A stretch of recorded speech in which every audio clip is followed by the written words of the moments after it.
ಹಳೆಯ ಜ್ಞಾನ ಹೊಸ ಬಜೆಟ್, ಆಯುರ್ವೇದಕ್ಕೆ ವರದಾನ, ಪ್ರಪಂಚಕ್ಕೆ ಭಾರತವೇ ಜಾಗತಿಕ ಆರೋಗ್ಯ ಹಬ್. ಇದು ಏಡೆನ್ಸ್ ನ್ಯೂಸ್. ನಾನು ಪ್ರತುಷಾ ಮಹಾಲಕ್ಷ್ಮಿ.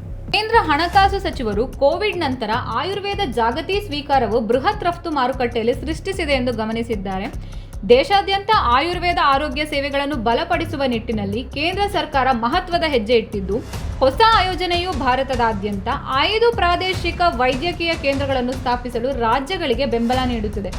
ಈ ಕೇಂದ್ರಗಳು ಸಮಗ್ರ ಆರೋಗ್ಯ ಸಂಕೀರ್ಣಗಳಾಗಲಿದ್ದು, ಆಯುಷ್ ಕೇಂದ್ರಗಳು ರೋಗ ನಿರ್ಣಯ ಮೂಲಸೌಕರ್ಯ ಮತ್ತು ನಂತರದ ಆರೈಕೆ ಪುನರ್ವಸತಿ ಸೌಲಭ್ಯಗಳನ್ನು ಒಳಗೊಂಡಿದೆ. ಬಜೆಟ್ನಲ್ಲಿ ಆಯುಷ್ ಔಷಧಾಲಯಗಳು ಮತ್ತು ಔಷಧ ಪರೀಕ್ಷಾ ಪ್ರಯೋಗಾಲಯಗಳನ್ನು ಉನ್ನತ ದರ್ಜೆಗೆ ಏರಿಸಲು ಪ್ರಸ್ತಾಪಿಸಲಾಗಿದ್ದು, ಇದು ಹೆಚ್ಚಿನ ಪ್ರಮಾಣೀಕರಣ ಮಾನದಂಡಗಳನ್ನು ಸಾಧಿಸಲು ಮತ್ತು ಗಿಡಮೂಲಿಕೆ ಉತ್ಪನ್ನಗಳ ಗುಣಮಟ್ಟವನ್ನು ಖಚಿತಪಡಿಸಿಕೊಳ್ಳಲು ನೆರವಾಗಲಿದೆ. ಗುಜರಾತ್ನ ಜಾಮ್ನಗರದಲ್ಲಿರುವ ವಿಶ್ವ ಆರೋಗ್ಯ ಸಂಸ್ಥೆ ಜಾಗತಿಕ ಸಾಂಪ್ರದಾಯಿಕ ವೈದ್ಯಕೀಯ ಕೇಂದ್ರವನ್ನು ಮೇಲ್ದರ್ಜೆಗೇರಿಸಲಾಗುವುದು. ಇದು ಸಾಂಪ್ರದಾಯಿಕ ಔಷಧದಲ್ಲಿ ಪುರಾವೆ ಆಧಾರಿತ ಸಂಶೋಧನಾ ಮತ್ತು ತರಬೇತಿಯನ್ನು ಬಲಪಡಿಸಲಾಗುತ್ತದೆ. ಐತಿಹಾಸಿಕವಾಗಿ 2020ರಲ್ಲಿ ಆತ್ಮನಿರ್ಭರ ಭಾರತ ಪ್ಯಾಕೇಜ್ನಲ್ಲಿ ಹಣಕಾಸು ಸಚಿವರು 10 ಲಕ್ಷ ಹೆಕ್ಟೇರ್ಗಳಲ್ಲಿ ಗಿಡಮೂಲಿಕೆಗಳ ಕೃಷಿಗಾಗಿ 4,000 ಕೋಟಿ ರುಗಳನ್ನು ಘೋಷಿಸಿದ್ದು, ಈ ಎಲ್ಲಾ ಕ್ರಮಗಳು ಆಯುರ್ವೇದ ಕ್ಷೇತ್ರವನ್ನು ಇನ್ನಷ್ಟು ಬಲಪಡಿಸುವ ಮತ್ತು ರೈತರಿಗೆ ನೆರವಾಗುವ ನಿರೀಕ್ಷೆ ಇದೆ.